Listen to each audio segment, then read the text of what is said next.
They keep putting pressure on these coaches to select their individual team players, and these things cause the problem. Like I said, I don't think this team is more than at the time you had Lampard, Gerrard, Paul Scholes in one team. You had Michael Owen. They didn't win nothing. They had Capello as a coach because of the same problem. Because if you drop Lampard and pick Paul Scholes and Gerrard, Chelsea fans will go on the street. Why did they drop Lampard? And if you play these three players, they complement each other.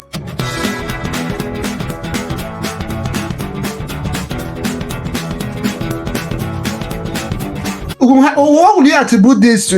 Like he already mentioned there before. Now, Southgate, I know maybe sometimes in tournaments like this, you're lucky with the route you follow till you make it to the knockout stage. Maybe that was the case the last Euros, but fine, he got to the finals. And one of the reasons why that was because of the way the defensive solidity of the team. I talked about Maguire, Calvin Phillips not being there and stuff, like the way he would set up the team. I think he tried to move away from that. Do you think he has fallen, to the pressure of the press and the fans to be a little bit more expansive? And because it's not his thing, he doesn't know how to set it up. So I don't know how you see that. But probably Southgate has moved away from Southgate and tried to be what they want him to be, and he's not that. And now he's not working out because he can't set up the team. And again, I don't know if you agree with me. Foden, Saka, Jude Bellingham. Maybe sometimes you might have to not start all of them at the same time. You can put one on the bench and put Foden on the bench. You can put Trent on the bench and let him. For me, Trent can do that thing he wants him to do. But in the second half, when the game is open, when maybe you're losing, when you're desperate, you can spread those passes. But the game being balanced, same level of energy, Trent there for me, I don't think it's going to work. He says experimenting, it's not going to work. So I don't know, do you think he's a kind of falling to the pressure of the fans and the press that's making him, move away from what he usually does, and it's not working out for him? Yes. I think he has done that. He's been accused of being boring, accused of, not being aggressive in trying to win games. He has pretty much stuck to the pattern he's played for so many tournaments, so many games, so many competitive games that has won him quite a lot. He hasn't won a trophy, but he's gotten to 2 major finals, and he stuck to that template. But now, yes, I agree. I think he has, succumbed to pressure to play a bit differently, allow more creativity and all that in the team, and it's not working for him. Like you said, it's not something that he's used to. It's not something that falls naturally to him in the way he sets up his teams. So they're in a conundrum, honestly, because another major problem he has is that the personnel he has in the team are not the kind of personnel to play the way he plays, right? Because in building your squad, you would have the way you would play in mind. Then decide who you invite to play. Decide who you select for the tournament. So at this point, he has maybe 1 or 2 players that he can still use to play the way he likes to play, but they are inexperienced. In Adam Wharton of Crystal Palace is there. Conor Gallagher, as we see today, as we saw today in their game, can play in that position, but still not. I will not say he's not good enough. He's good, but he's not quite there yet in this kind of tournament. I see an experience all around the squad. See Kobe Meno, all these boys that he took to this tournament, they're not there yet. So you can't have so many of them in the same squad in one tournament. Yeah, one thing I noticed about the England team today is that they lack a Thomas Partey, and I think that's what Southgate is trying to say. Breaking the lines. They lack someone that can receive the ball and advance it one way or the other, either by beating a man, or by the way that they use their body to shield the ball, or by the way they pass. Declan Rice is not quite that. All through the season, he did not play that role for Arsenal, right? So I saw the discomfort a bit today in Declan Rice, being able to receive the ball and turn around and move it. And that's where I see people's clamor for Kobe Mano, where it makes sense. Maybe he can try Kobe Mano in that role. Only problem is that the Kobe Mano is 18. No, Kobe Mano cannot play in that role. He can actually until he tries. No, I'm looking at Lamine. Kobe Mano can actually play that role though. He can. I'm looking at the reason why I say it, but let me not say he cannot play. Let me not. What I wanted to say was that he shouldn't be used in that role. The reason is because one of the reasons why the Clara struggled is that we talk about setup. Like when they play in their clubs, and people like somebody like the Clara, the few times he plays there, when he receives that ball, there are movements that is already structured that will help you, progress that play.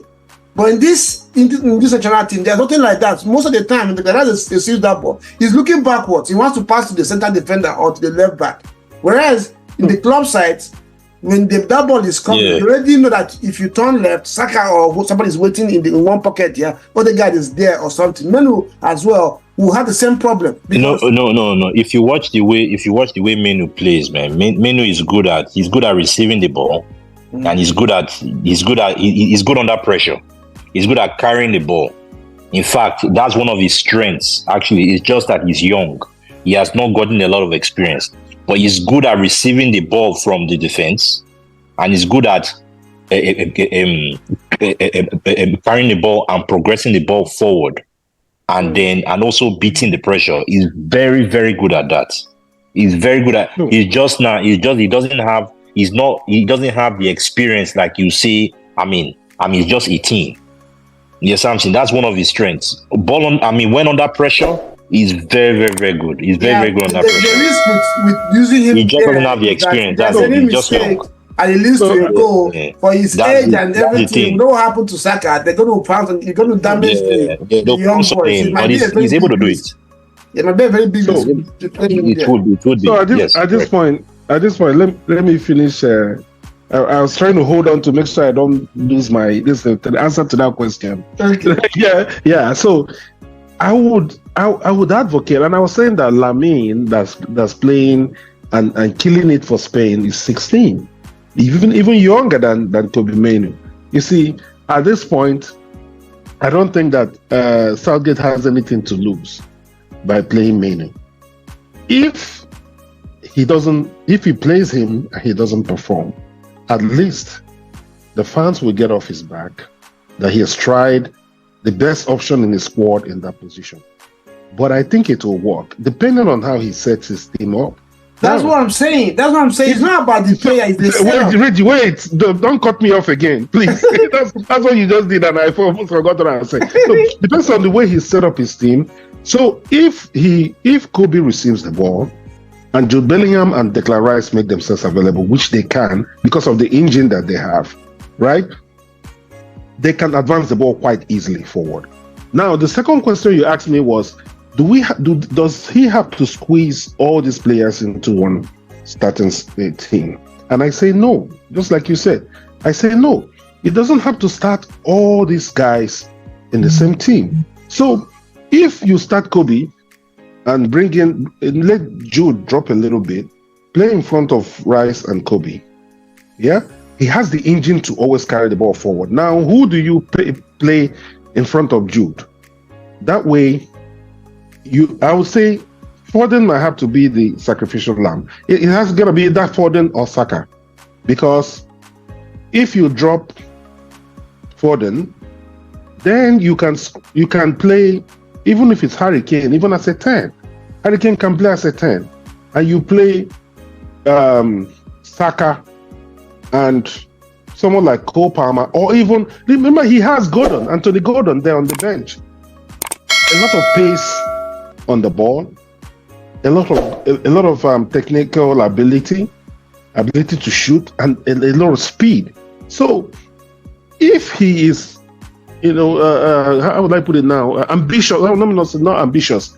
Courageous. Courageous is the word I'm looking for. Southgate just needs to be courageous enough to play some of these guys that he's scared of playing. Right? You're mute. Yeah, what you just did was to reiterate what I said. I think the setup of the team is affecting the carriage. Like I said, if your left flank is dead and you're trying to progress the ball from behind, you only have one option to go to the right because the Foden is inside. Harry Kane is inside. Sometimes he gets clustered in that middle in the attack.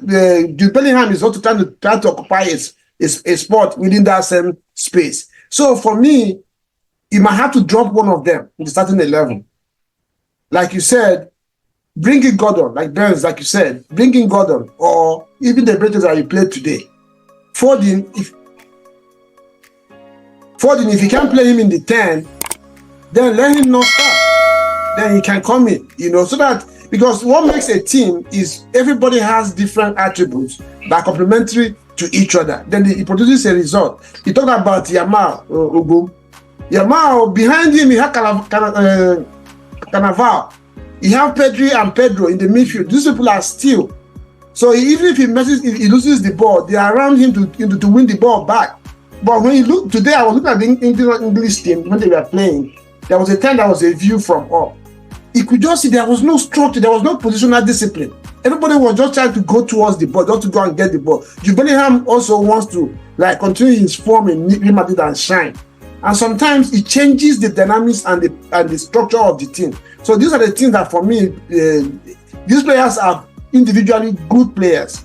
And another problem that probably England has is, like we say, we are saying that England is overhyped. I said they're not overhyped. The problem is that in their teams, in their club sides, they have players from other nationalities who complement them in their club side. So now the national team, they don't have those partners that work with them. Look at Ruben Diaz in Portugal. He's in Portugal, but if you pair him with John Stones is a different animal.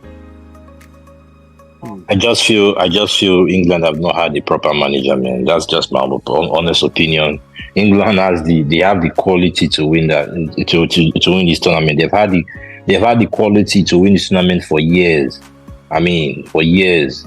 It's just they've not had the manager. They've not had a tactical, strong manager that can energize this team and select the team and set up a team that's going to be able to win these games. Honestly speaking, this is my opinion. Southgate is not the man. He's not tactically aware. Selections, he gets him wrong. He just look at the way they play. They are so boring. I mean, you can't tell me, man. With the likes of, that England midfield, man. That attack, the attack and midfield alone. That one already tells you what this. I mean, look at all the players that they have. England can win this thing. They just don't have a good manager. That's it. It's just that simple, in my opinion. It's not just a Southgate thing. This happened under Capello. It happened under, I can't remember now. It's because the fans always want these players who play. Like when you had Gerrard, you had Lampard and Paul Scholes. They wanted to play these three players in the same team, and they don't complement each other. They almost have the same quality. So he's the manager that picks his players, right? Yeah, he's the manager that picks his team. That picks the team, right? That's what I'm saying. So because the fans and the people of England keep putting. Everybody is like when Spain is playing, it's all about Spain. When Germany is playing, if Germany messes up, the fans go on them as a team.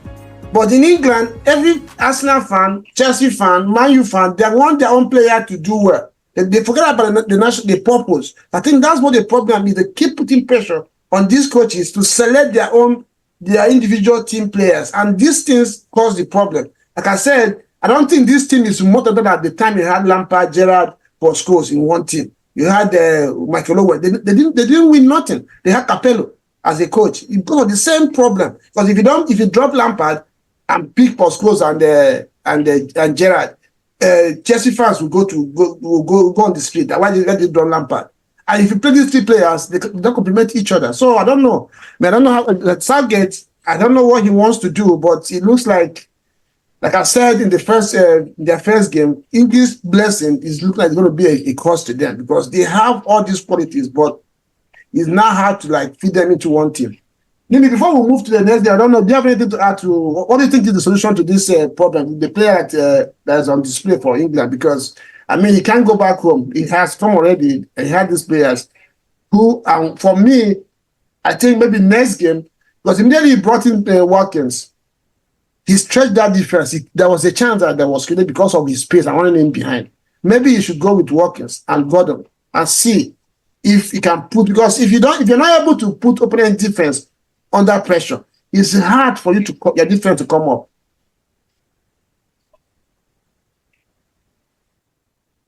Yeah, can you hear me? Hello? Yeah, we can hear you, but Reggie's on mute, but yeah, we can hear you. Oh, okay. So, it goes back, everybody has said the same thing. It goes back to a manager, you have Ferrari kind of players, and you're trying to drive them like Keke and Pep, so you have good players. He has good players, but the guy is just, again, not just up to par. That's it.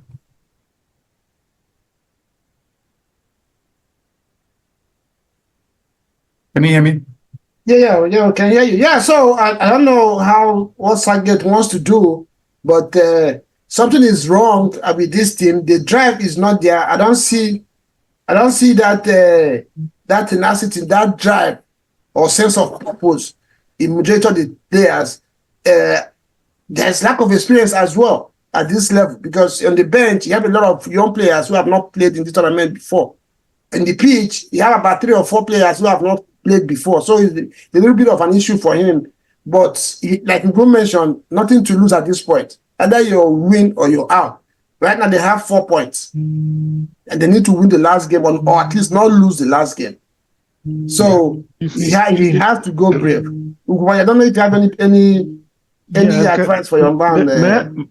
May I also add, you mentioned a good point here about fans, about the press in England. England national team probably needs a coach that just doesn't care what they write or what they say, as long as the person has a plan. I see the players, and I see players that are afraid to make mistakes. I don't know whether you guys see that, the way they play, especially the way they played today. Mm-hmm. Yeah, maybe they read, I guess they read, or maybe family members communicate with them and all that. But man, the kind of freedom that other teams are playing with, English players are playing like they are in shackles. Like they, except for the likes of Walker, that have been there and done that. I just see a certain tentativeness. I see a certain lack of confidence, lack of freedom in the way they are playing. Maybe again, it's the way the coach set them up. I think that Southgate has work to do on the mental side of the game as well. Get your dressing room together, tell the players to stick together, play like a team, and enjoy themselves. You have the guys in the squad that can do it. It's just to get it right up here, get them to be focused, and then, allow them express themselves. They have the talent to go very far in the tournament.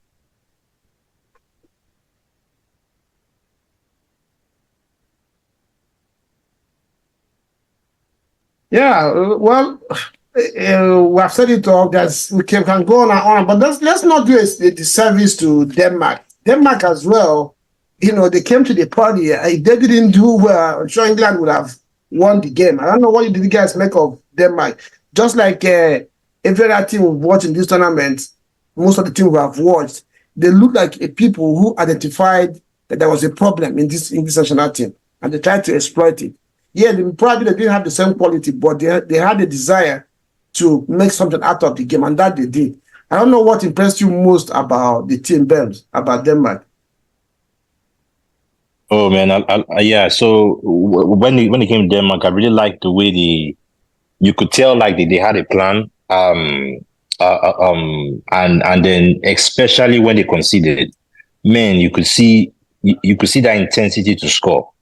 You could see that intensity of them, like the ambition to try and equalize that game.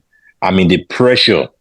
I mean, and also you could see that they play together as a team. Yes, especially in the beginning of the game, they didn't have the possession of that. They gave most of the possession to England, obviously, because England are the better players. They're going to be better on the ball. But the moment England scored, I think that game pretty much changed towards Denmark looking like the team that was likely going to score the next goal, which they did. And even in the second half, right? It was pretty much any man's game. You could and honestly, if you look at the whole game, I think the team that was most likely to win that game was Denmark. Bob was if you look at the stats possession wise, Denmark won the possession fights. They completed more of their passes. So, I mean, I would say Denmark was the better team. Yeah, exactly. Yeah, Denmark as a team, they were the better team, hands down. Especially after they conceded that first goal. After they conceded that first goal, the game it's like something just switched on, and you could see like England they look so delicate in that defense, man. If they had the quality that England had, they would have won that game. They just don't have that quality that England have. That's it. Yeah, most definitely. You can imagine every team had an energy level that could compete with England. That tells you how terribly put together the English team was today. Yeah. Did you see anything in the Danish team that impressed you today? Oh man, they played as a team. As everybody said, they played as a team. They were played as a team. They were energetic. They had some boys from Brentford that knew the English players a lot, and they wanted it more. You could see that the team was perfectly drilled. They came with a game plan, and the moment they won that midfield, and another thing you got to look at again is the issue of moving Christensen to the left-hand side to cope with Saka's pace was really tactical. If you watch the first game that they played with Slovenia, he was in the middle, and they had the guy from Leicester on the left, but they knew he wasn't going to keep up with Saka, and they moved out. Either they moved him over there. So I think it was really good right there. They were really good, really proud of what they did and how they did what they did. So really good, man, really good. Okay, man.